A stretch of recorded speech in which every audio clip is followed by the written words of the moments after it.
And with years of rejection, what would your advice be to a listener who every once in a while they'll get a glimpse, or they know deep down that there's a version of themselves that they could be, do, have, or even share at another level, and yet family or their experience in the external environment is not really supportive, and they have doubt.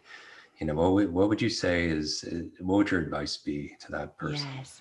I want to jump out of my chair right now. Yeah, I know. I I'm see you so on excited stage. because the question you just asked literally is exactly why I wrote this book, right? For 10 years, lit agents were asking me to write a book or do a movie. And they're like, well, we'll get a ghostwriter for you. And I'm like, no, like I wanted to wait to do my first ever book till literally I could write every word myself, and every lesson I've learned on exactly your question is why I wrote this. Like, Yeah. this is for everyone who wants to go from not believing themselves to believing themselves, and like not like trusting themselves, or even knowing how, and like going from doubting they're enough to knowing they're enough. And to me, it's everything, because in my journey now, right, when you fast forward and you're like, oh, wow, you sold your company for over $1 billion. And, even though QVC rejected us for years, I tell how I turned that no into a yes in the book. And I talk about the whole thing, but I talk about the thousands of other entrepreneurs I've met in the journey and how so many people actually don't last, right? And I talk about why. And that through line of authenticity is so important. And one more tip on this, because I'm going to get so excited. Yeah, you see. Okay. I'm like jumping out of my chair. It's like my favorite thing, because it's why I wrote this book. So many people have the, like they're called to do great things. They are born and created to give more and to serve more and like step into all of who they are. But so many people never actually do. So many people like end up like never like missing out on the person they're actually born to be, right? Because in a lot of ways, it's easier to not figure out how to and just stay in your comfort zone and listen to the people around you. So two quick things on that hopefully are of service to everyone listening if they're not doing these yet. For me, I didn't do them for a long time. Like this story, a lot of the stories in this book are a girl who did not believe in herself, and the journey of learning how, and all the things I did wrong and the things I did right that I realized. So the first thing I'll say about authenticity, because so many of us are scared to be who we really are, right? Because we fear rejection or isolation or not being included or judgment or all those things. And first of all, just one little tip, and you'll know this so probably way more than I do, Jim. But one thing that's always helped me is like so many studies out there talk about how it's impossible to have a real true connection with another human being if you show up as your representative, if you don't show up as your full authentic self, for better or worse, right? The good parts, the bad parts, the quirky parts, whatever.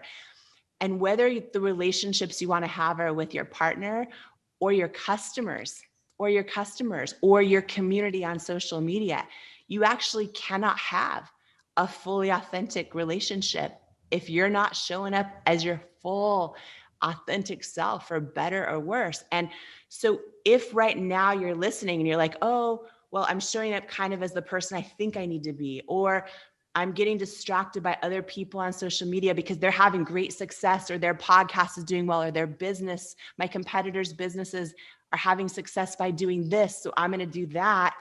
You are robbing yourself of that actual authentic connection with your own customers, your own community, or your own friends, or your own family. That literally is the only way, from my experience, to build anything that lasts, anything that matters. Like in my journey of now doing over 1,000 live TV shows on QVC, right? I've met thousands of entrepreneurs in the green room, and most of them only last one show, maybe two, and they're gone. And I would like, over the years, I would think, what is that commonality between the people who end up building something? And it's never how smart they are. It's never how skilled they are on television. It's never that. It's the ones that like are the same way in the green room Mm. when no one's watching as they are on air. And they're not, none of them are the same. Some are crazy and wild, and some are totally like, whoa. And some are really kind, but the ones that have that congruency, that show up on air and sell their product, whatever it is, whether it's a Dyson vacuum or a personal growth, whatever it is, they're the same, right? Because guess what? The people watching are able to connect because you can't fake authenticity. And I feel like learning that is freedom, because it is so stressful when you feel like you need to show up on social media as something that you're not, because you're trying to build a following and get more likes, or you're showing up in the dating world and you're as your representative Right, because right. whatever, it is so stressful. But like, when you realize being authentic is it's the most freeing thing, because you now no longer care if something's working for a competitor in your industry or this or that, because it doesn't matter unless it's truly authentic to who you are. And one quick thing is, like, I used to end up, we built to over 1,000 employees. So I went from not paying myself for 3 years to over 1,000 employees. And they would get so sick of me saying this, but I feel like it was one of the keys to our success was they would, tell me something a competitor was doing or a new product launch or whatever. And I would say, listen, our biggest threat to our business is not what the competition's doing. It's the risk of us getting distracted by it and like getting tempted to dilute our own authentic secret sauce. That's it.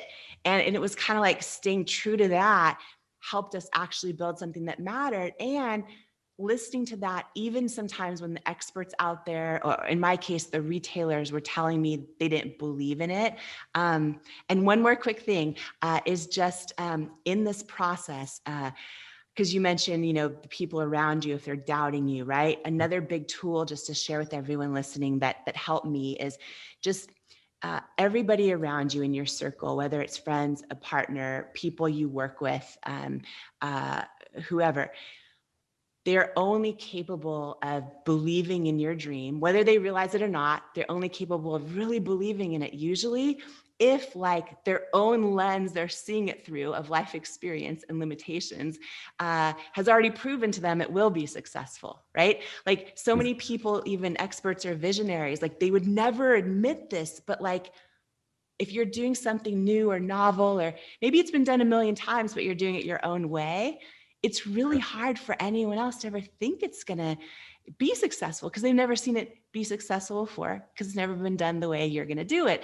So keeping that in mind, and Jim, I would have this imaginary volume dial, and everyone listening has this. Okay, imagine you have your control over your own volume dial. I think one of the biggest keys to overcoming self-doubt on your own journey, whether it's to start painting again, or to start writing that book, or to just freaking go online and make an online dating profile and put yourself out there, right? I think like one of the biggest keys is learning how to control your own volume dial with who you let speak into your life about what. And what I learned, and again, I share a million things I did wrong in this book too, but I go deep in this, in Believe It, in my book, about how do you control that volume dial, and literally, because here's the thing, we have a lot of us often have family or friends, or a friend who's been our friend 30 years, whatever it is, and we love them so much, but like when we talk about an ambition with them or a big idea, within like 5 minutes, our vibration lowers. They start to say things that doubt what we're doing or second guess it or question, because they're not able to see it, right? Right. And so learning how to turn down the volume, meaning sometimes not even have those conversations with people you love. And maybe you talk to them about like what's for dinner or how the weather is or whatever else. Mm-hmm. And figuring out the right people in your circle. And maybe you have to bring a few new people in who are the people you want to turn the volume up on. And that doesn't mean they tell you what you want to hear. It means like you can share your idea, you can share your dream, you can share your secret, whatever it is. And those are the people that are life affirming, that you leave the conversation filled up with, those are, you want to curate your volume dial. And that is huge, because if you let people, and so many of us do this, we love our friends and family, but they don't get us in sense of like, maybe they don't share that commonality of feeling like they were born made for more, right? And so you want to just curate that volume dial. So important. One of the major lessons in the book that I share, because it's just been so powerful for me in the Yeah. journey. Yeah. I love that so much. I got goosebumps.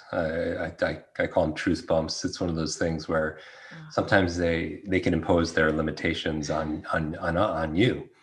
And yes. so I like where you could control that dial, where you could stand guard to the doors of your mind, that your Yes. family or friends, they could be sincere. They could not want you to get hurt or get your hopes up or something, but they could be sincerely wrong also. And all great progress is based on people that, like yourself, can take the invisible and make it visible, and Yeah. keep that constant. And so, what would your advice? Who's this book for then? Oh, And what would you say to that person right now who's listening? Because our community, they love to read. They know mm, leaders are readers, and I could attest that there's so many stories in here that our journey here through life, like learning, sometimes it's all these ups and downs, right? But you offer yes. people not only real hope, but you offer them real help. And Yeah. so Thank you. yeah. Yeah. And this book, believe it, I mean, there's so many personal lessons. There's so many leadership lessons in here, and Mhm. business lessons too. Uh, but with that said, really at its heart and soul, like, believe it is a book for anyone who is really in that space where they're trying to break through self-doubt and learn to Yeah. not listen to it, and also learning how to go from like not believing yourself to believing in yourself.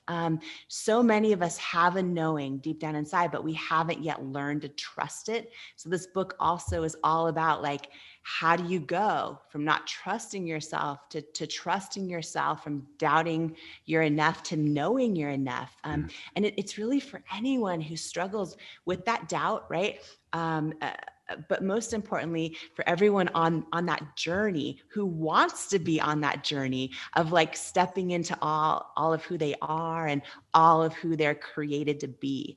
And I think the power of story, when we share stories, and also of course lessons and tips and all the tactical stuff, but like sometimes just the power of story, is such a giving life force in like our own journeys of stepping into all of who we are. So that's who it's for. And I'm so honored and grateful to share it with you as well. So thank you. This is astonishing. I mean, going back to how we opened this, and you were saying that you would watch Oprah, and she would be like your mentor of your mind. I feel like books can be mentors for people's minds Yes. also.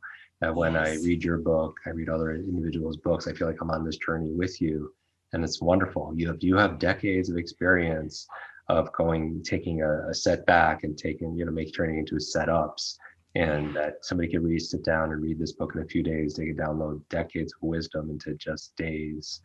And so I would challenge everybody not only to go get this book, but let's give them a challenge right now. Let's have them screenshot this episode, because I believe when you hear it once, you learn it once, right? But when you share it and you teach it to your friends, your family, your followers, you get to learn it again. You get to learn it twice. And maybe we could give people, when they screenshot it and post it, they could tag you, Jamie Kern Lima. They could tag myself, and so we see it, because we want to see that. And then maybe Yes. we could ask them a question or give them a challenge. What's one small, simple step or question you have for our community, or maybe a challenge then maybe they Yeah. could say on social media that they'll step up. Yeah, I love that. I would say, even just sharing one thing that you're ready to overcome and break Mhm. through on. You know what I mean? Just that Yeah. one thing that you're going to do. Because this book is like all about, are you ready to believe in you and really Yeah. to step into all that who you are? So like, what's that one thing that you're ready to Yeah. either overcome, to break through, to stop letting holding you back Yeah. on your journey to becoming all that who you are? I love that you said this. This wasn't planned. I love this. And now I can't wait to read every single one of them I and like know. I know. repost them. And it's Yeah, repost wonderful them when on people could Instagram. go and they could be raw and they could be real. Yeah. You know, that Yeah. word authentic that you're mentioning. This is a nice one simple step that they could take, because it takes so Yes. much energy, right, Jamie? That when you're talking about that representative, it takes so much energy Yes. to hold that in front of people, right? So much energy for your brain, for the rest of your body, and Yeah. to be able to, where it's just based on something like image or optics, and people don't realize the freedom that comes. Like, you and I have multiple conversations, but you're the same person that you are, when you and I are just chatting without the cameras on or recordings Yeah. on, as you are And here. you too. You too. And it shows, because it Yeah. doesn't use up a lot of energy. And I think right now, if people doubt, use in fear, it burns a lot of energy. Mhm. Posturing and trying to make things look absolutely perfect when they're not, it takes a lot of energy. And also, when you share your mess, you could relate to other people. People could relate to you, because they're like, okay, they understand what I'm going through. Like, Yes. it was only just, recently where I started sharing about my learning challenges and my brain injuries and Mhm. those kind of things. Otherwise, people think, oh, that person just rolled out of bed that way. I truly believe that the most important words in the world are the ones that we say to ourselves. And this, your ability to navigate rejection, your ability to, um, as you say, get quiet and still seems to be, both here in the show and in the book, like absolutely foundational. Give us a little bit of like, how long did you work out that muscle? Was it 3 years?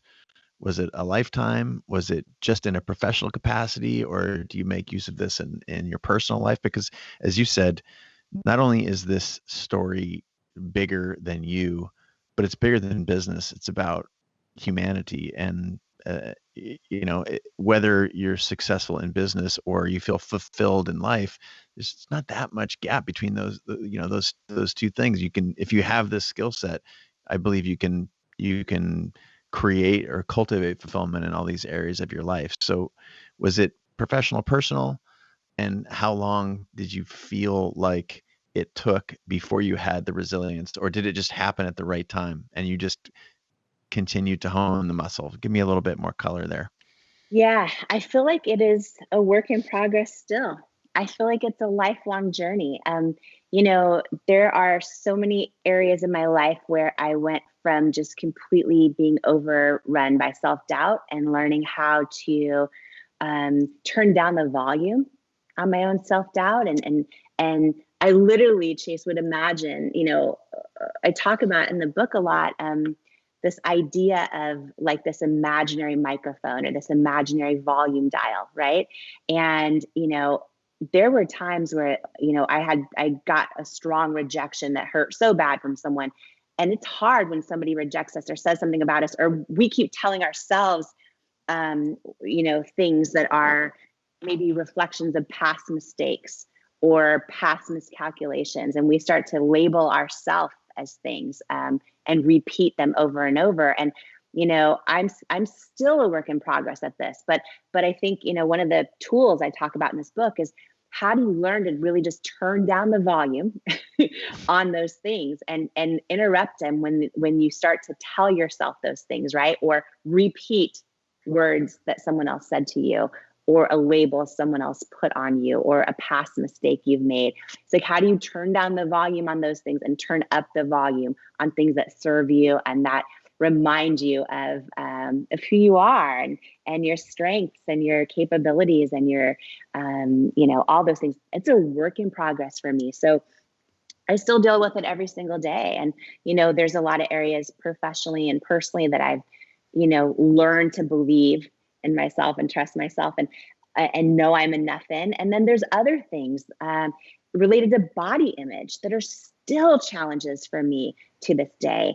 You know, as I've been so blessed to meet amazing people like you, like Oprah Winfrey, like there's so many people, right? And I share this, you know, Oprah read the book cover to cover, and she was the first person that read my manuscript. And because I wanted her blessing to share a few things in the book, not about, oh, how cool is it that I, you know, Oprah's my mentor, but, oh, I'm still scared to call her. I share some real stuff in this book about some real work I'm still doing in real time, because I think that we're all works in progress on this lifelong journey. And, you know, I won't go into like all of the stuff, but there, you know, I share in the book for the first time ever about how I knew my whole life. I just had a feeling I was going to meet Oprah. And when I finally did, and she invited me to her house for lunch, and we had this 3-hour lunch, just the two of us. And when I left the lunch that day, and this was 3 years ago, she gave me her cell phone number, and she said, you can call me anytime, like call me anytime. And I freaked out internally, and I was like, absolutely, thank you so much. Here's my cell phone number. And to this day, Chase, when I have something I want to share with her, I want to, you know, say a prayer for her, I want to inspire her, or I want to ask her advice on something, or whatever it is, I will text her or email. And by the way, when she writes back over text and I see the 3 dots, like I still freak out. I screenshot it sometimes. I will text her, and I will email. I have not called her. I've not called her. And I had this big realization fairly recently, and I wasn't proud of it. And I realized, oh, wow, I still don't believe deep down inside that I'm at the same like vibration level as Oprah to just call her up. And that's something I'm working on in real time, because I know that's a lie. I know every one of us, every human being is worthy of calling each other up. You know what I mean? Like, we're all the same. We're all connected. We're all in this life together. Like, we all have the same hopes and doubts and fears. And so, you know, for me, it's really a work in progress. There's a lot of areas in my life I've figured it out. And so I'm now working on applying some of those same principles and lessons to different areas of my life, and to making better decisions. And I think too, you know, the better we get at it, we also learn to trust ourselves when not to trust ourselves, right? For, you know, starting a company with my partner, and then we both ended up working 100-hour weeks for 10 years. And I share all about that too, because a lot of people either are or are thinking about starting a dream with a friend or a family member or a partner. And, you know, that comes with so much, right? And to this day, part of why I decided to sell the company was because I learned to trust myself, to not trust myself. That if I stayed running it and owning it all, I would still probably be addicted to work, and still probably be working 100-hour weeks, and still probably not have had a baby, all the things. Because we tried for 10 years while working 100-hour weeks to have a baby, and it was just a crazy journey. And so anyways, you know, I made the decision in big part to sell the company because I didn't trust myself. I trusted myself enough to not trust myself that I wouldn't miss out on life. And so it's all a big journey, and it's all a work in progress. And to this day, I think it will be the rest of our lives for all of us. You know, that's one of the things too, is like, I feel so grateful to be able to share all of the things I learned, all the lessons I've learned so far in life and in business, that I hope and pray are of service to other people and save them, you know, nights crying themselves to sleep and self-doubt, and hopefully time and money and all those things. But I think that for the rest of my life, I'll be a work in progress too, still really trying to figure it all out as I go, and overcome all that not enough-ness that all of us have at deep levels. It's so true that this story is so much bigger than a billion-dollar brand, or, you know, overcoming obstacles. As you say, we're all in this together. But there's this, it's hard to overstate the feeling that I have about that this is, you know, in the particular, I think it's James Joyce, in the particular lies the universal. And your story is the story of so many of us Jamie, you got a magazine shoot today, you were saying. Tell us about what's going on over there. Yeah, it's the book, my first ever book, Believe It, is launching in just under 5 weeks. We're under 5 weeks away. So I feel like I'm going to blink and it's going to be here. And so it's probably the most vulnerable thing I've ever done, where I just literally pour everything I have and all the things I wish I knew. It would have saved me a million nights crying myself to sleep, and the whole journey of starting in my living room and facing rejection for 3 years straight, solid, and building at cosmetics. And so now the 5 week mark, all the press starts that it comes out when the book launches. So today is a magazine shoot all day long. And I'll share more soon. But, I was thinking about this, and actually, being MLK Day today, this morning I was in hair, getting ready. I haven't done makeup yet, in hair, and I was watching Dr. Martin Luther King's speeches, some of them, right, which I've done my whole life. And I watched one this morning that's all about growing, actually. It's all about like keeping it moving. And he talked a lot about your life's blueprint. And he was using these words long before so many other people were using them, right? And he talked about your life's blueprint, about how no one else can tell you you're not worthy. And when I was thinking about this, his words, I was kind of having this big aha moment just to share with everyone in the Growth Day community this morning, in case you go through this too. But like sometimes it's ourself that's the one telling ourselves we're not worthy. And on a most day of the time, probably. Most of the time, yeah. Most of the time. And you're making up stories about other people thinking you're not worthy. Yes. So either you're telling yourself, oh, I'm not worthy, or you're thinking they don't think I'm worthy. And either way, it's a story that's probably, making you feel worse than you really need to. Exactly. And, on this day, right, I have this big magazine shoot all day. They want 6 different looks, all these things. First of all, I have to fight in my own head the whole imposter syndrome, which is like, how is a girl like me, who is a waitress at Denny's, all these things, doing 6 looks? How do we even figure out what looks are? That's the first thing. Like fashion looks, right? You see me, I love some sweats. I love some comfy sweats, right?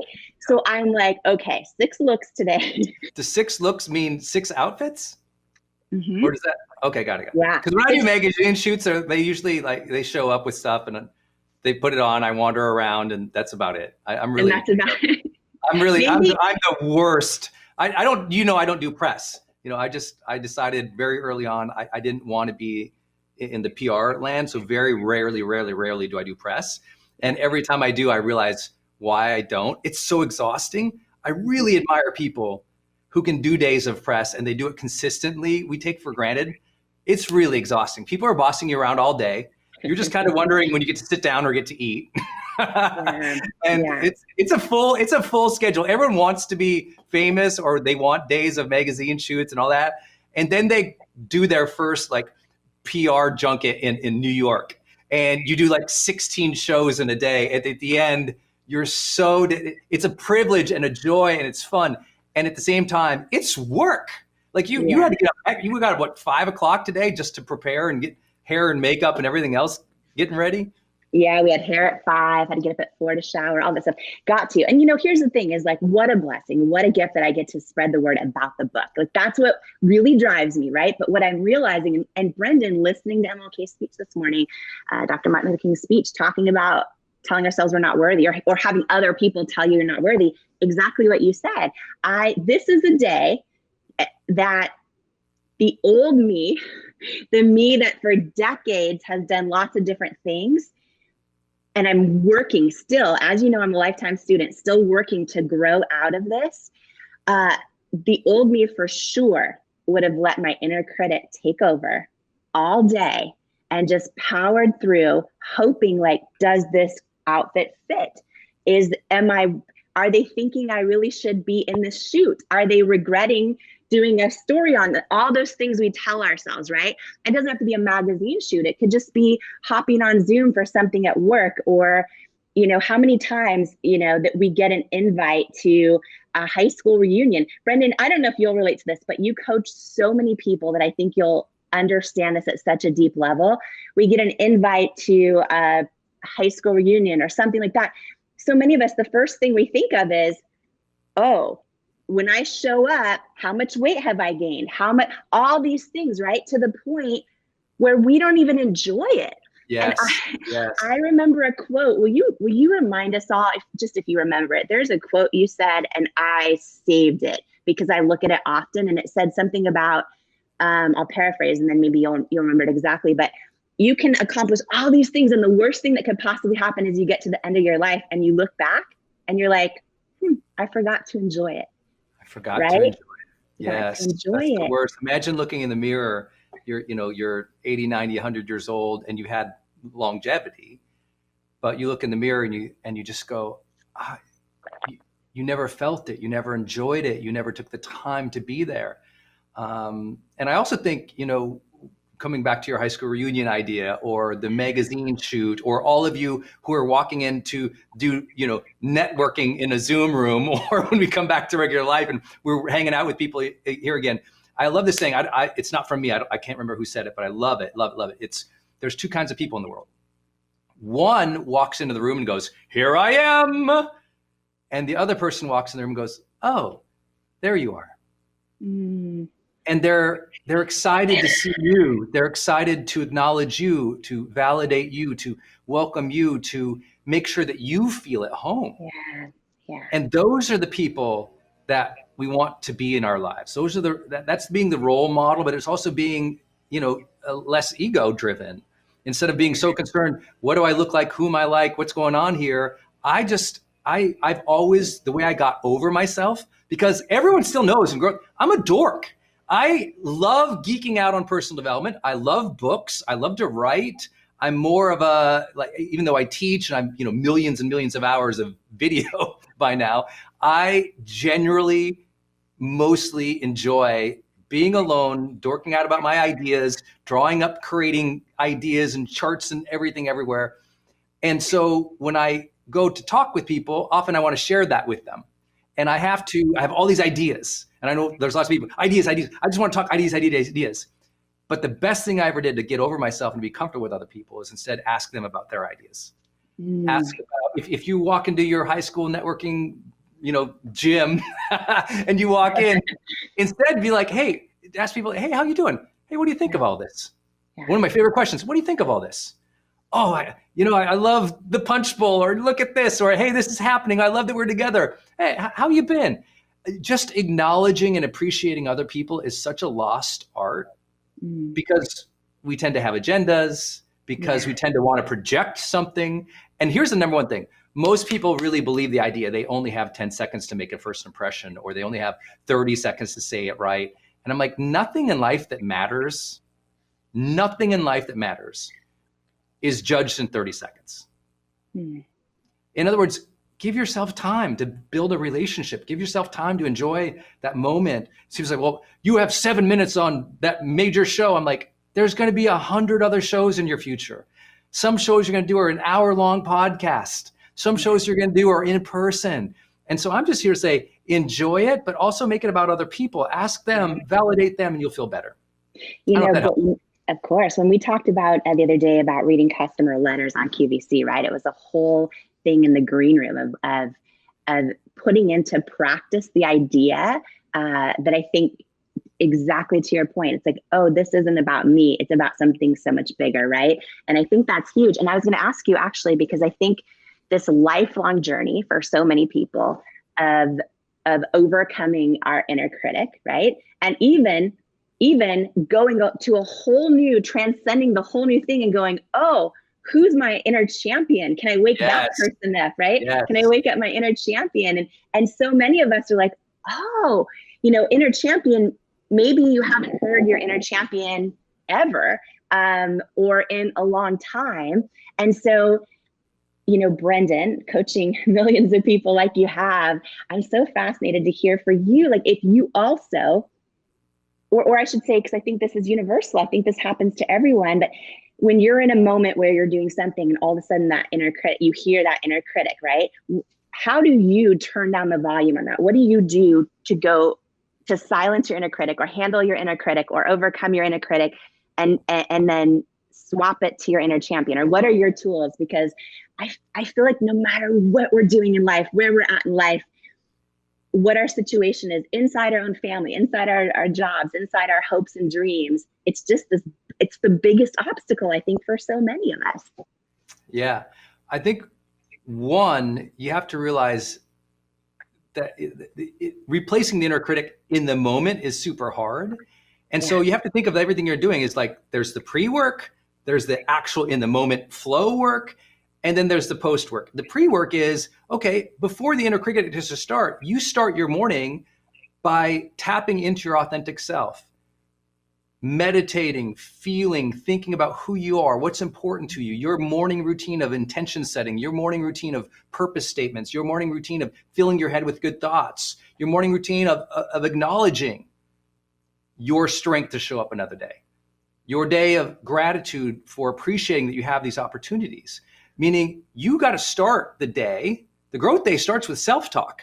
And the self-talk, you have to condition the positive voice inside, your inner champion. You have to amplify that, turn it up, and talk to it every morning and every day if you ever want that to be louder than the critic. What most people do is they bumble through the day. A doubt comes up. They hear it. They go, is that true? They start amplifying that thing because there's no other voices. Your job is to find your authentic voice, your acknowledging, aware, compassionate, loving self voice. Give that so much volume so many times that's just, hey, that station's louder. That station is louder because you're on that station more. So now when the other one starts interfering and coming in, you can go, oh, what is it saying here? And it's almost always, the inner critic is really a doubtful voice. It's almost always a doubtful voice. I doubt my capability. I doubt who I am. I doubt I'm capable. I'm worthy. I doubt myself. And doubt doesn't mean stop or shut down. Doubt means, oh, this is a signal to be more present and intentional. Oh, this isn't to question myself and my capabilities. It's going, oh, hey, I don't know if I can do this. Let me pay attention. Doubt's a great signal to pay attention and to engage the best of who we are. It's like, oh, those butterflies, that's saying, oh, let's align here. Let's get focused here. Let's bring some attention to this. So first, don't think that voice will ever go away. It's going to be there. It's always going to pop up. But don't think it's a negative thing telling you you're terrible. It's saying pay attention. And then also up the station on that authentic, acknowledging, loving self-talk each day, the affirmative side of who you are. Listen to that so often and give yourself that blessing so often, because some of you, it's not going to be your spouse who's going to acknowledge you or validate you. So, some of you, it's not going to be your parents or your sister, your brothers, or the people in your industry. They're all going to doubt you or judge you or push you. So you've got to affirm yourself. You've got to tap into that truth, that knowing, that beauty, that soul, that spirit, that authenticity that says, why? I do deserve to have a good day today. I do have good intentions for today. Let me listen to that part of me more often. And that conditioning of positive, affirming self-talk starts becoming a part of real confidence, right? Conditioned self-talk becomes confident capability. So good. You know, I'm looking at so many of your comments right now, and so many people are saying this is so timely. I needed to hear this right now because, you know, one of the things I love about this is when we talk about even conditioning and starting our day that way with positive self-talk. I hope the Growth Day Morning Show is a big part of that, of just hearing that, you know, inspiration, like all of us coming together and growing. But, you know, one person also, this Sarah just commented that, you know, the inner critic always comes back, right?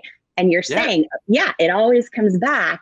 And here's the thing is, I feel like our inner critic can get so loud. And I feel like so many of us know when we're hearing it, when we're hearing that inner critic, A, we would never say those things to another human being. And B, when we're saying them about ourselves, we kind of still know, in big part, we know they're not true, but but somehow we still, it's so easy to believe it. It's easy to know we're made for more. We're created for more. We have more to give, more to offer, more to serve, more inside of us than we're expressing or giving or living right now. And yet it's so easy to still doubt it anyways, right? What if the inner critic was an inner guide? And the inner critic was just saying to you, hey, right now, you've got your station turned on to me, the inner critic, the low station, the self-doubt station. Yeah. And you, instead of going, oh, that critic's so scary, and let me find all the reasons to criticize me, it's like, oh, the inner critic is actually calling you to summon the better part of you. It's saying, hey, you're listening to the lowly insecurities right now. Let me amplify those insecurities so you're aware that you're listening to them, dummy. What you need to do right now is switch to the other station. I am guiding you with all this blaring noise to summon a higher part of you. Mm-hmm. The inner critic is summoning the higher part of you, not shutting you down. It's summoning you. It's not going to go away. There's always going to be that part of you going, hey, dummy, you're smarter, you're better. Hey, let me judge you just enough that you get edgy and you go, no, I'm better than this, and you show up. It's egging you on to show up better, not shut down. As soon as you get that, oh, I'm being egged on like a good friend. Because listen, the inner critic is you. Yeah. And that's a good friend to you saying, hey, I'm going to bug you just enough. I'm going to shame you just enough. I'm going to doubt you just enough until you finally go, F no, let's go. I'm going to try to piss you off. That's what the inner critic is going to do. They're there to amplify you to go, no, I am better than this. It is actually summoning strength. And if you can hear that, instead of being diminished, be called. When crisis doesn't diminish you, when conflict doesn't diminish you, when fear doesn't diminish you, but rather you sense it as a calling to rise to something, to a higher standard, to serve. This is why today we celebrate Martin Luther King. Dr. Martin Luther King had the same challenges so many people did. What he did was he said, I have a dream. I'm going to rise up. I'm going to learn to do all of these things that he didn't know how to do, to lead an incredible movement that we still celebrate today. You have to think about it, like, whoa, that's 60 years later. We're still celebrating this person. Why? Because all those calls, all those judgments, all that hate, he said, I'm not going to let the darkness shut me down, because it is only light and love that will lift us up. So I'm going to amplify those. You can hit me with all the hate you want, but I'm going to activate love. That's the change. When it's so not a diminishment, but a calling to rise above it, that's a mindset shift that now helps us activate. I hope that helps everybody. So good, you guys. Oh my gosh. Yeah. So many comments. So many comments. I appreciate each of you. And thank you for cheering me and Jamie on in this Growth Day morning show. This is new for us too. We both had doubts. We had our first couple of days were technologically challenged on both sides. I still think I look so goofy with these white things hanging in my ear. I still got this camera taped up with this blue tape over here. Jamie's got hers. So we're still figuring it out, but we feel like, okay, so what? We're not doing it perfectly. We are called to serve. Stop worrying if you show up perfectly or you look perfect. Show up to serve. And enough times doing that, you're recognized. So good what you said. And I always, one of the things I think about a lot is we all face opposition, right? Sometimes it is our inner critic, but we also all have a calling. And I think that so many times, I believe always your calling is stronger than your opposition. But so much of life comes down to which one we listen to.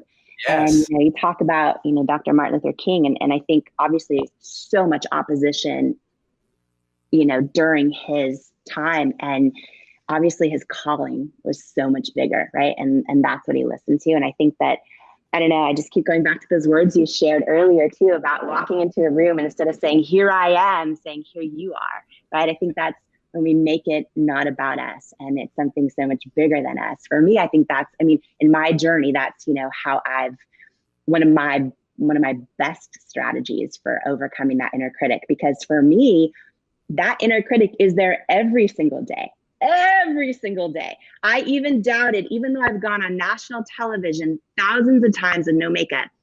This is my first Growth Day morning show in no makeup. And I had a moment where I'm like, but it's like, oh, no.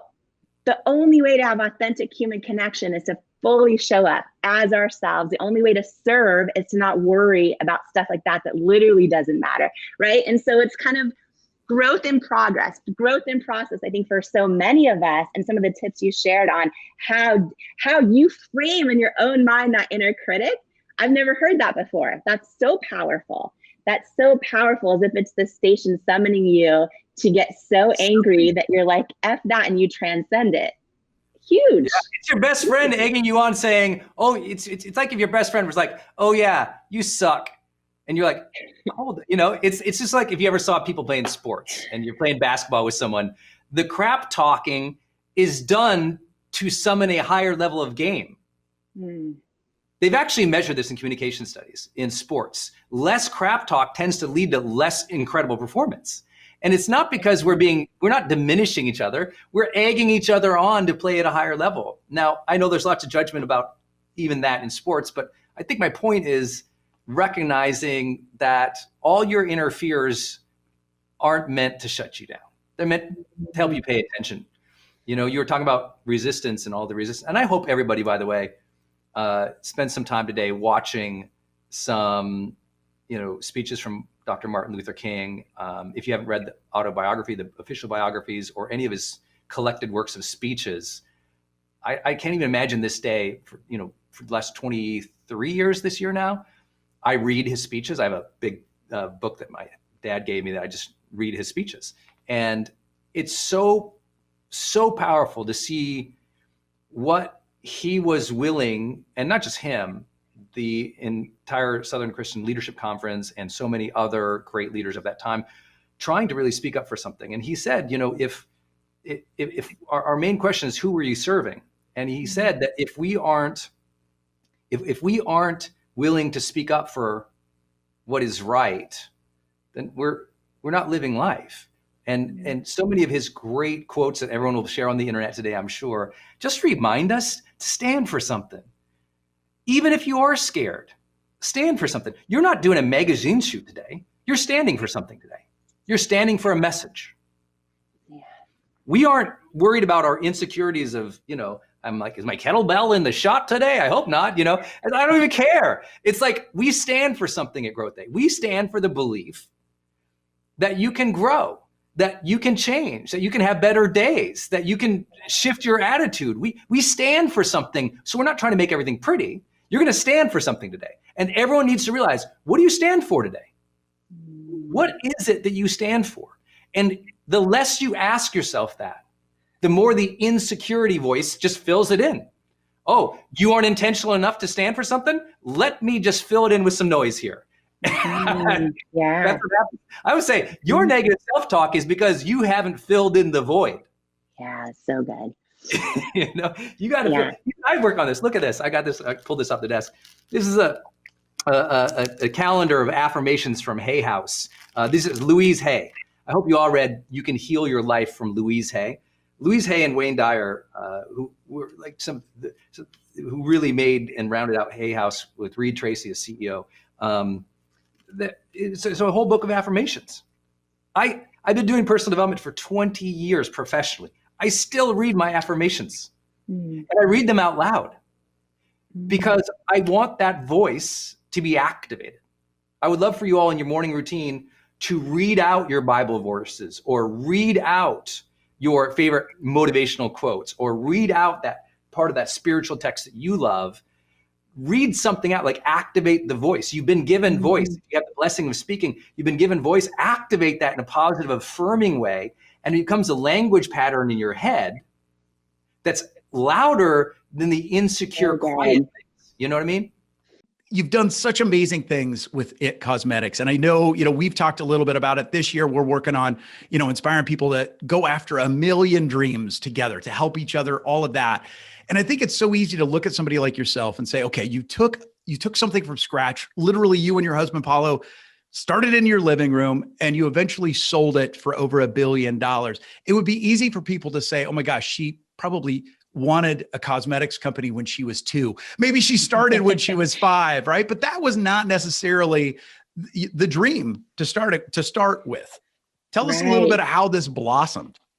Yeah, it wasn't the dream at all. And I get messages every single day, usually on Instagram, saying, did you get lucky? Did you have connections? It's like, no, none of that. And I realize so often we just see the outcomes of things when they're, or the highlight reel. And that's why I'm excited to do your show and also just write this book. Cause I think like sharing the real journey helps everyone else when they're launching their own dream, or maybe they're scared to go after their own dream, helps them feel less alone. So yeah, one thing you've talked about in one of your shows about this idea of sometimes our setbacks become our setups. Yes.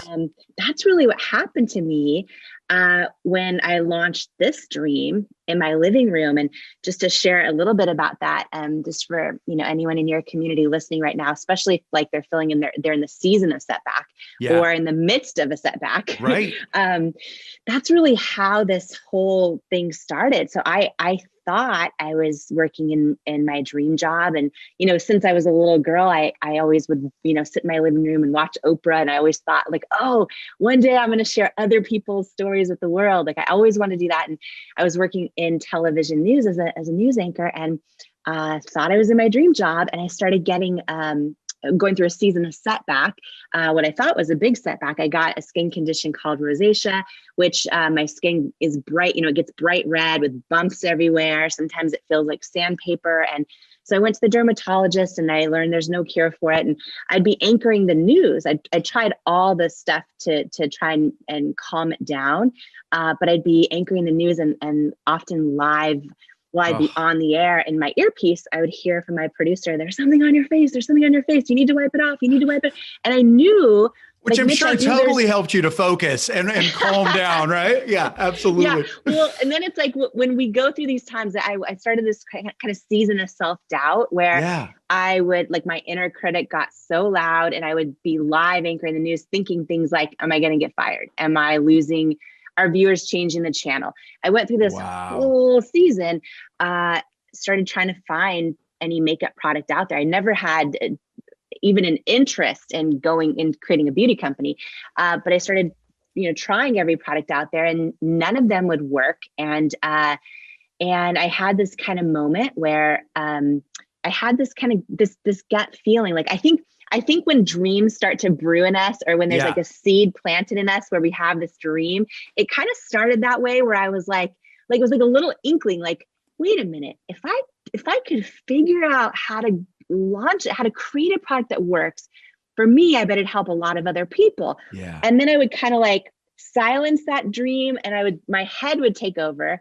Oh, Jamie, you have no connections. You have barely any money. You don't know anything about the beauty industry. And you're in your dream job right now. Yeah. Right. And so I went through that battle. And I think everyone listening to us right now probably, like, really, if they get still, they probably know right now, if there's a dream on their heart or something they know they're supposed to create or go after or offer the world or start painting again or start dancing, right? They kind of know. But sometimes our head talks ourselves out of our own dreams. Yeah. So we call that essence of a dream, right? Like that, because I think sometimes even the word dream, it feels too heavy, too big. Like people are like, oh, I can't go after that dream, or I don't know all that's there, or all that it will take. And it's like, all right, we'll just lean into that essence of the dream. And I love how you gave yourself that permission to first kind of look solutions for yourself, but then to be able to say, what if?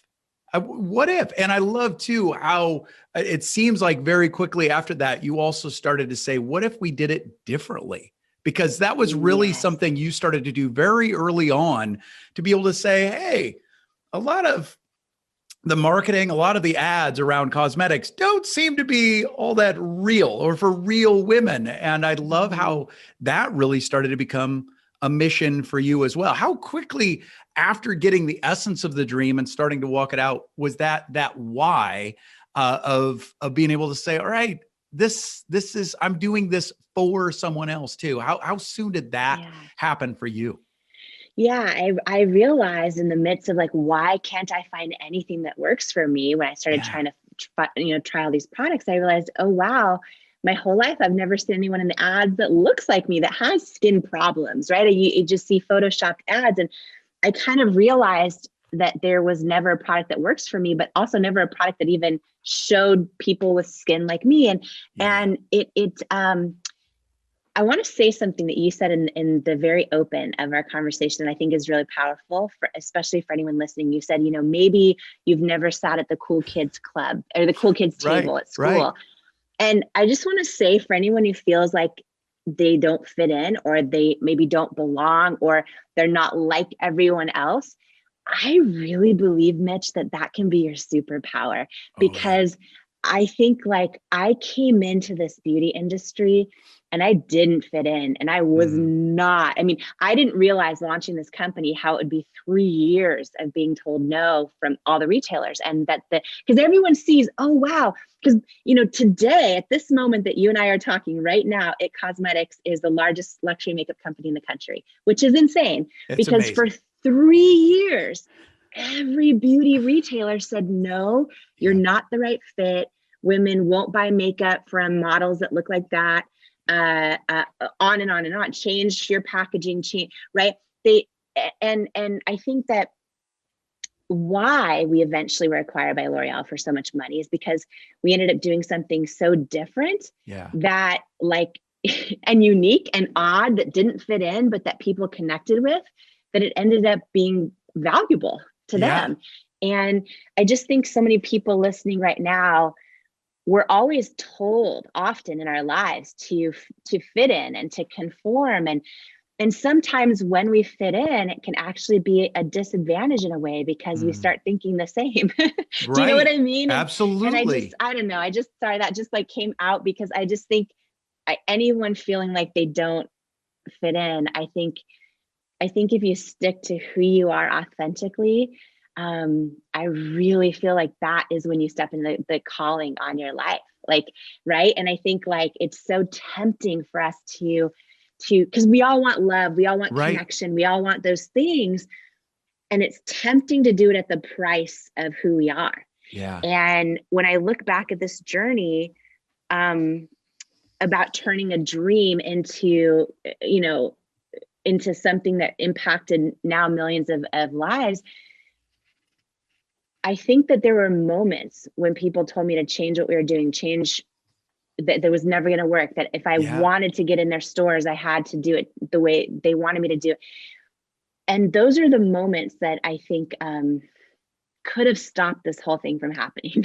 Had I listened, you know what I mean? And I don't know, just want to share that. Well, I love that. I love that one, you would hone in on that, because I so agree with that. But also I think that you make that point so well in the book, of being able to take those things that maybe you've seen as your limitations or your doubts or the things that have caused you fear, that if we just look at those a little bit differently, they literally can be our superpower. And I agree with you. I think, I mean, especially with the story, and I confessed to you before we hit record that I've not worn your makeup.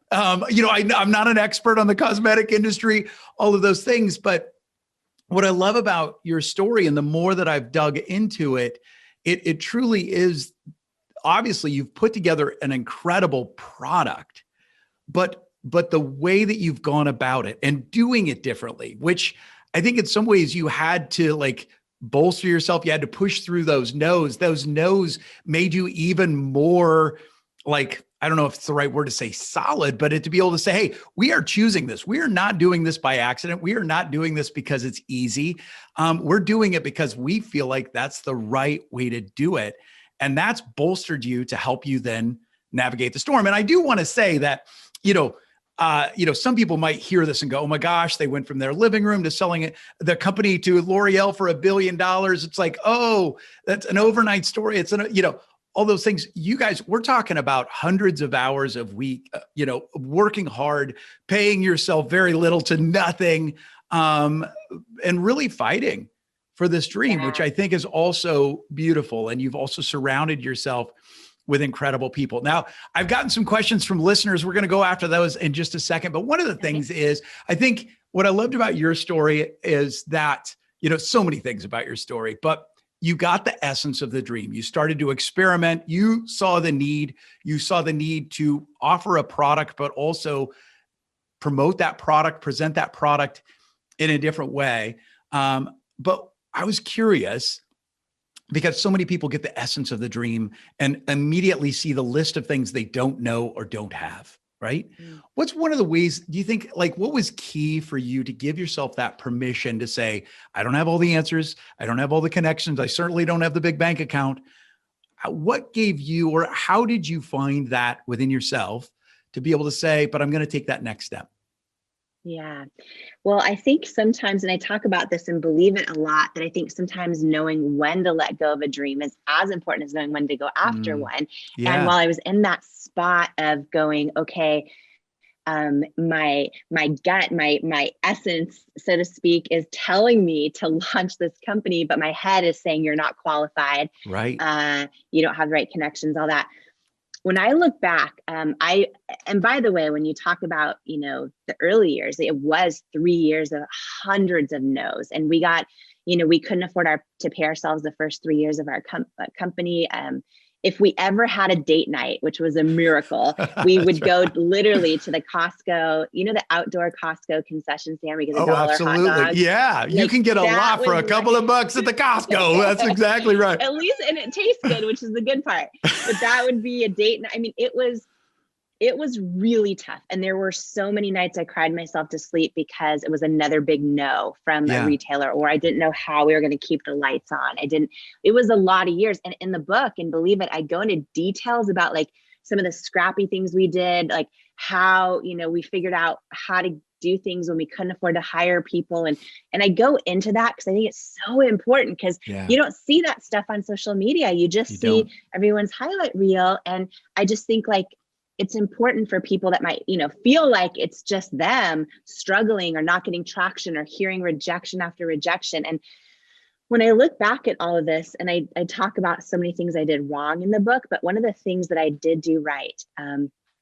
it wasn't that I somehow was smarter than someone else or anything like that. It was really that when I would get still and I would hear my own gut feeling, which for me is how I hear God talk to me, is in my intuition, right?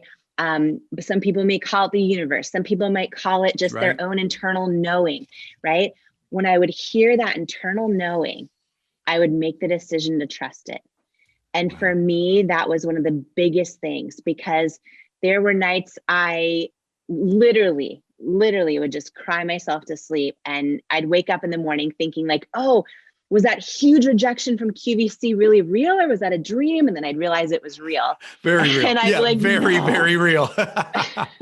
And I mean, there were some really tough rejections. About 2 years into the business, we got a call from a potential investor that was a big private equity company. And I was so excited because they had a huge track record of making all of these products in grocery stores, big household names. And they loved our product, and they wanted a meeting, and we did a meeting, and then we showed them our product pipeline. And, we were several meetings in, and I thought, wow, if they invest in us, A, I'm not going to go bankrupt, and B, maybe they can use their connections to get us in these big beauty retailers that keep telling me no. And we got down to the final meeting, and I'll never forget this moment, because my husband and I flew up for this meeting, and we were standing about 3 feet from the head investor. And he says to me, congratulations. We really, really think your product is fantastic. But it's a no, we're going to pass on investing in IT Cosmetics. And we want to wish you all the best. And when I said, okay, can you tell me why? Because feedback is usually a gift. And he was literally about 3 feet from me in person. And he says, do you want me to be really, really honest with you? And I said, yes, please. And he said, I just don't think women will buy makeup from someone who looks like you with your body and your weight. Wow. And I remember, Mitch, in that moment, here's the thing. So 2 things. One, I went out in the car and cried later, but I instantly felt, like a lifetime of self-doubt and body doubt. All those things kind of flood my body. But I'll never forget this moment when he was saying that to me. Of course it hurt. Yeah. But when he said, I just don't think women will buy makeup from someone who looks like you with your body and your weight, I got this feeling inside, and I can remember it like it was yesterday, that just said, he's wrong. Yeah. And I actually never got mad or it was weird. When you talked about the why earlier, because we all identify, it's so important to attach a why to any dream. But I did the work early on of identifying like, really, why am I doing this company? And it wasn't just to create a great product or to solve my own problems or to help other women, which was certainly all those things, but I wanted to shift culture in the beauty industry. I wanted to create a business where if I ever were going to make it, I wanted to use models that we're all different ages and skin tones and skin and sizes and skin challenges. And I wanted to shift that definition of beauty for every little girl out there who's about to see these ads and start doubting herself the way I did growing up, and every grown woman who still does and person who still does. So I knew how important my why was to me. Yep. So when this guy says to me that, I realized, instead of getting mad, and I think this is really important when we're going after our dreams, to not take rejection personally, because I realized him saying that to me, him passing on investing in my business, was really, he was just as much impacted by a life of the beauty industry as I was. Yep. He was making an investment decision based on what he thinks you need to look like to sell product. And so, you know, and one more thing. I love it. No. Well, 6 years, I didn't hear from him for about 6 years. And 6 years later, when L'Oreal acquired our company, because it was such a big deal and L'Oreal's public, they disclosed the purchase price. So all of a sudden in this one day, it's all over the Wall Street Journal homepage, everywhere. Like It Cosmetics, but you know, L'Oreal buys It Cosmetics for $1.2 billion cash, this whole big thing. And I heard from him that day for the first time in 6 years. And he said, congratulations, I'm so happy for you. I was wrong, this whole thing. And I learned it would have been the most successful investment in his firm's history. But the other thing, and this is just, I want to share this in case anyone listening to you and me right now, like is in this season of rejection, right? Is there's these famous words, and I don't even know who said them, but they're famous words that say, rejection is God's protection. Yeah. And like when we're going through rejection, it doesn't feel very good. Doesn't feel at the time. Like, how is this protecting me? Especially when it's unfair, it's hurtful, it sucks. But like and I have so many examples of this in Believe It, but the book, but just this one story is like, had he believed in me, Mitch, I was so desperate. I probably would have given him most of the company for almost no money. Yep. But because he didn't believe in me, 6 years later, my husband and I were still the largest shareholders when we sold to L'Oreal. And it just, I don't know. I just think that there's so many stories like that where I just think it's important that we have our perspective of faith also when we're going through those tough seasons. Well, and I so agree, because it is that whole thing of, and I think you and I share a very similar faith, which is awesome. And we've got people from all different faith backgrounds, but it is so powerful when we start to realize that those setbacks, sometimes that adversity, although it is brutal when you're in it, like I can only imagine that felt like a real punch to the gut. But think about, like you said, that adversity in some ways is something you needed to dig even deeper. In some ways, it like proved your thesis even more, of saying this absolutely needs to be fixed. And if somebody's going to do it differently, we got to do it. Right. And I also, it did also protect you from then giving up a majority stake and all of those things. It's just incredible, but it's not easy. But it's amazing. And I agree with you. You have so many different examples. And I think I loved it in the book. So many different examples where that adversity, that setback, time and time again, really was a setup. I would love to hear your thoughts about faith and self-worth. But one thing I did hear you say is, you know, and I totally agree. There's so many of us that say that we believe in God, but we doubt ourselves. And how can how can those two things be true in our lives? Like, who are we actually doubting? I love that. Can you explain more on this? Because I think there's a lot of people listening that would say that they believe in something bigger than themselves, but can also relate to where I'm coming from too, but I still don't love myself the way that really matches up to what I say I believe. Yes. I love that you have done your homework and that you know all these key takeaways from Worthy from the book, because you're able to ask these questions that go really deep. And this was a huge realization in my life. So 2 things I'll share. When I launched It Cosmetics in my living room, and Hannah, the first 3 years, I got hundreds and hundreds of no's. And I was trying to, do things different in the beauty industry. And I had, I have hereditary rosacea, which is like bright red and bumpy, and there's no cure. And I tried everything. And I, was close to getting fired as a news anchor because of my skin issues and whole thing.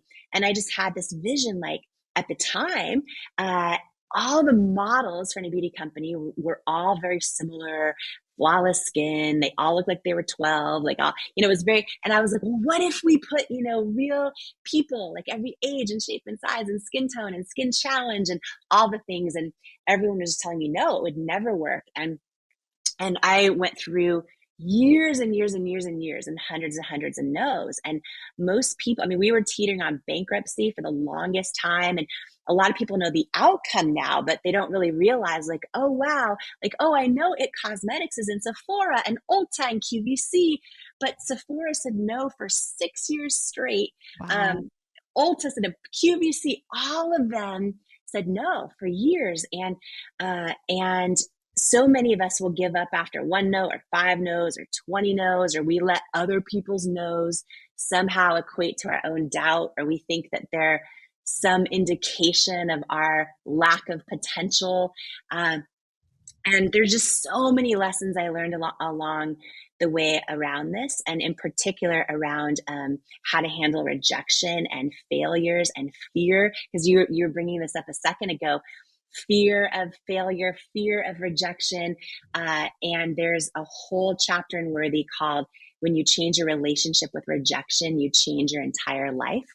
And it literally helps because I had the only way I was able to go from like my living room to a $1 billion company, and endure all those years of hundreds and hundreds of no's, is learning how to totally change my relationship with rejection and fear of it and fear of failure.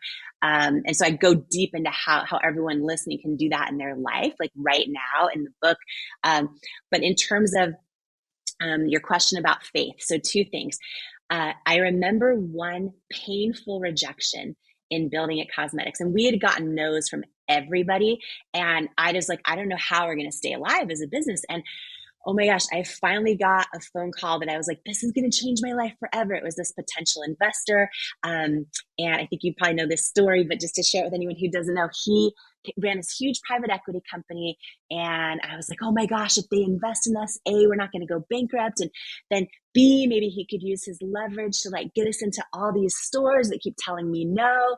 And I used to save my Denny's tip money to buy a lipstick in Sephora or in the department, you know what I mean? And I was I had these huge dreams and they were all telling me no. And so I was so excited. I was like, maybe he's going to invest in all this stuff. And so we started taking meeting after meeting after meeting. And it got down to the final meeting. And at the very end, I was like, this is going to change my life. I was praying like crazy. And we were in person for the final meeting, and the head guy was 3 feet from me. His whole team was there. They were really awesome. And the head guy says to me, after I presented our whole future product pipeline, everything, he says, you should be so proud. Congratulations. This is a really great product. You should be really proud, but it's a no. We're going to pass on investing in It Cosmetics. And by this point, I had heard so many no's. And I was like, okay, can you tell me why? Because feedback is usually a gift. And he just got really, really quiet. And he says, do you want me to be really honest with you? And I'm like, yeah, yes, please. And I remember the moment his mouth started moving, and he says, I just don't think women will buy makeup from someone who looks like you with your body and your weight. And when he said those words, first of all, I never actually felt any anger toward him, but I felt like this lifetime of body doubt and self-doubt flood my body all at once. And it felt almost like I was staring my own fear straight in the eye when he was saying this. But why I'm sharing this story was a pivotal moment in my faith journey. So when he said those words to me, I just don't think women will buy makeup from someone who looks like you with your body and your weight. I'll never forget this. I can feel it like it was yesterday. I got this feeling deep down inside in the pit of my stomach that said, he's wrong. I felt it so clear. It said, he's wrong. And I didn't know how I was going to prove it, but I felt it. And when I look back on that experience, now I went in my car and cried my eyes out. But when I look back on that experience, because those words like would replay in my head over and over in the next several years while I'm still just trying to get this business off the ground. And what I realized happened in that moment, because I got that feeling so strong in my gut, and every one of us has an intuition, no matter what you believe in, God, the universe, it does not matter. Every one of us has an intuition. For me, when I pray, it's how I hear God is through my intuition. Every one of us has an intuition. And what I know happened in that moment is this guy gave me a no, but I got that feeling. And so like he gave me a no, but God gave me a knowing. Wow. Our life, our relationships, if we're in the right job, if we're in the right friend circle, if we're in literally, I think everything in our life comes down to which one we listen to. Do we listen to the no's or do we listen to the knowing? And you shared this so beautifully, because I think so many people will relate to this, is that so often we're the ones giving ourselves the most powerful no's. We're the ones saying the most hurtful no's to ourselves. You can have people all around you being great, but we're the ones looking in the mirror and being like, I'm not enough. I don't have what it takes. All the things, right? And so first of all, the same question goes for us, for you, for me, for all of us. Okay, we're telling ourselves all these painful no's, but if we get still, if we pray, if we ask, we will get a knowing. And the no's we tell ourselves, those are in our head. Those are where self-doubt lives. That is not who we are. Our knowing is in our gut, in our soul, and that's the truth. For me, that is how I hear God. That is how I hear my intuition. And our knowing is always more powerful and always more true than anyone else's advice, or than the no's we are telling ourselves, or the no's anyone else's. So a big thing in moments when we're doubting ourselves is to like check in and go, okay, is this the truth in my soul telling me this, or is this my self-doubt in my mind, which is a lie? And it's almost always a lie. And then we have the decision of, well, which am I going to trust? Which am I going to listen to? And in the book Worthy, like there's over 20 different tools and lies to unlearn and tools to apply. And one of those tools is the chapter you just mentioned, which is called "Who Am I Doubting?"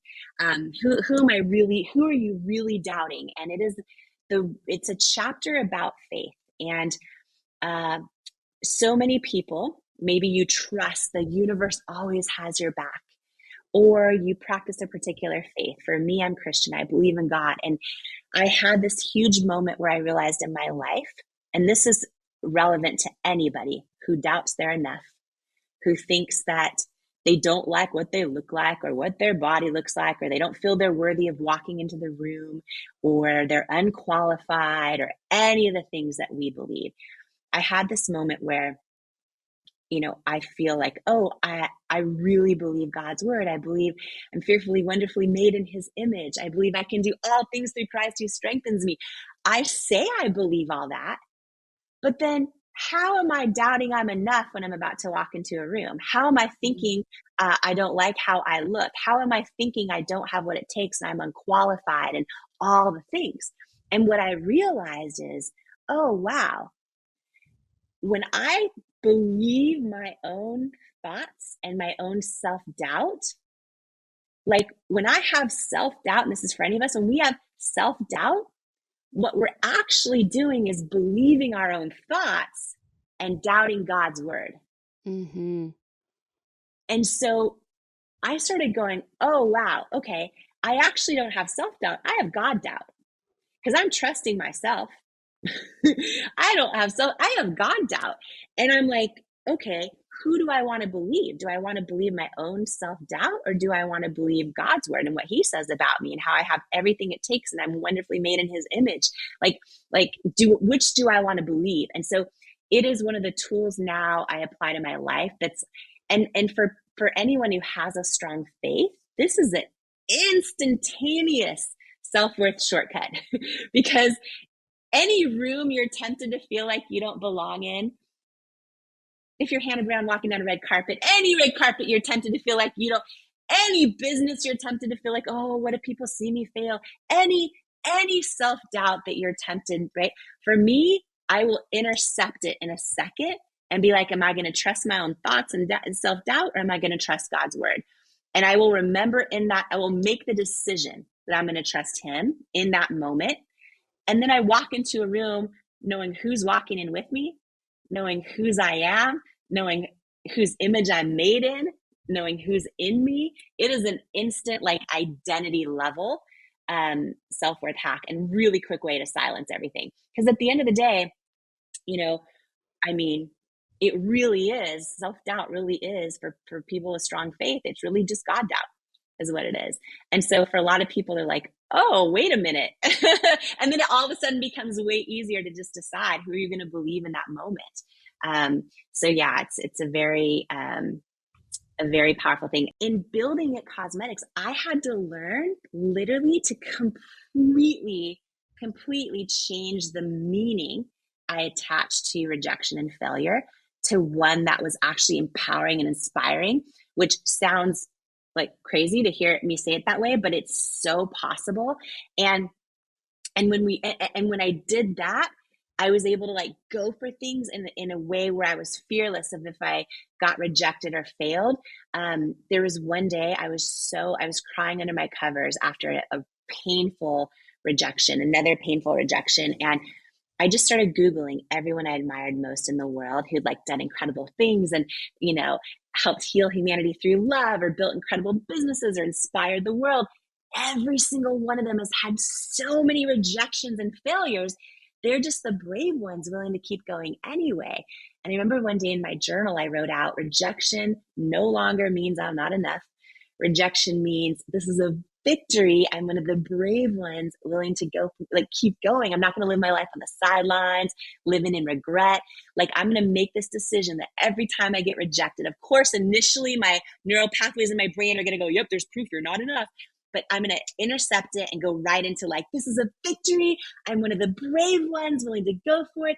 And I started retraining my mind around this, and I started building this toolbox of new definitions. So another one is like rejection's God's protection, like everyone that started coming in my life. And I learned how to become fearless over rejection and failure. And literally when it happens to me, feel joy, which I know sounds wild, but and there's so many issues in my life, Hannah, that I'm working on, but I can tell you with 100% certainty, I am fearless about rejection and failure. And I go deep into how to do this in Worthy in the book. And I also talk about how to revisit past rejections. And this one is the biggest one in our lives, is so many of us have had people hurt us, let us down. We've let ourselves down. We've failed. We've made mistakes. We've hurt people. We have regrets. There's so many things from the past that we are still holding on to, like big labels on us at an identity level. We so often let them take root, and then we think we're a failure or we're rejected. Like it's a big thing. And so I go into how to revisit like past rejections and redefine those as well. And, there's a lot of examples I give in the book, but just to share one for the sake of time today, just for anyone listening, if you've had somebody break your heart, or maybe somebody like who did not love you the way you needed to be loved, maybe if it's even growing up in your family or still, or a friend that just betrayed your trust, or someone who pulled the rug out from under you, or it could also be something recent, like applying for something and not getting it, and you wanted it so bad, and like they didn't see your value or didn't see your worth. Or it could be not being invited to a party, or trying to make friends with this group of people and someone just doesn't like you and you don't know why, no matter what you do.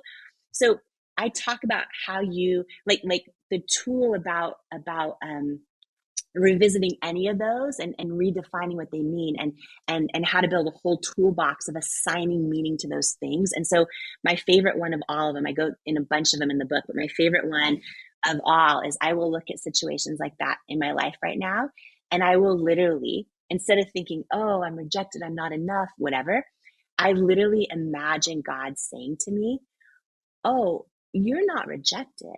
I hid your value from them because they're not assigned to your destiny.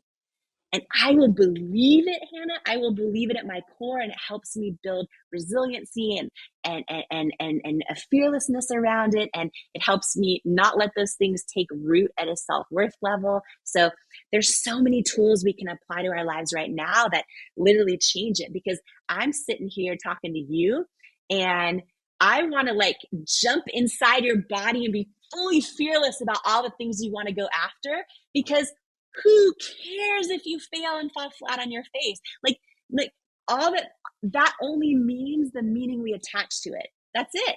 And you have the power to decide what meaning you attach to that.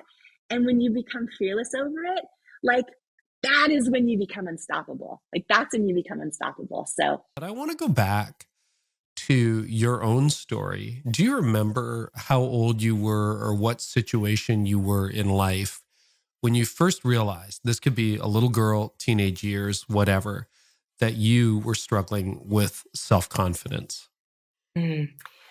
I think there's one moment I can remember, and maybe a lot of people actually will have this moment in common. Because I think a lot of us have this experience when we, as little kids, we, have opinions and know the answers and this and that. I remember more than one moment where this happened, but I think the first moment is the most powerful. And maybe a lot of people listening to us have had this moment. I can remember as a little kid, like the first time in the classroom, knowing the answer. And for the first time ever, deciding not to raise my hand. Like the first time self-doubt kind of like took over, and I had thoughts like, well, what if I'm wrong? What if I get made fun of? What if all of that, right? And I think for a lot of us, self-doubt can get so loud, and all of a sudden, before you know it, we're adults and parents and grandparents, and we're still in a spot where we can again be having all kinds of worldly success, but no, deep down inside, we're still not raising our hand. And what that can look like is, oh, my business is doing so phenomenally well, but I actually have these really like God-sized dreams about it, or different types of ideas for it. But I'm afraid to actually put them out there or take a chance just in case I fail. I think who I am with these ideas maybe isn't enough. Maybe I'm inadequate to actually lead my team to that next level. So so many of us are still that person, still not raising our hand, even though we're able to check enough boxes around us to hide it. And so, for me, I can remember when self-doubt started to kick in, and then I remember a number of moments in my career.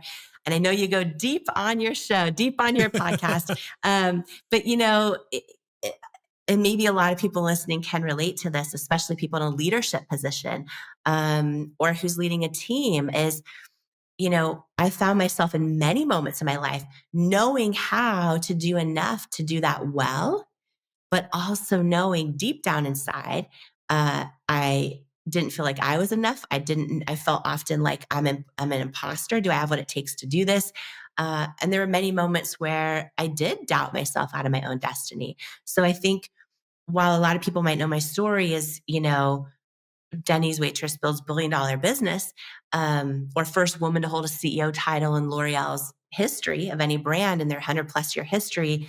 My real story is a girl who went from not believing in herself to learning how to believe in herself. And my first book, Believe It, is really my journey of learning how to believe in myself. But Worthy is really the playbook on how do you believe in you. And it's packed with over 20 tools that are real tactical that you can really apply to your life right now.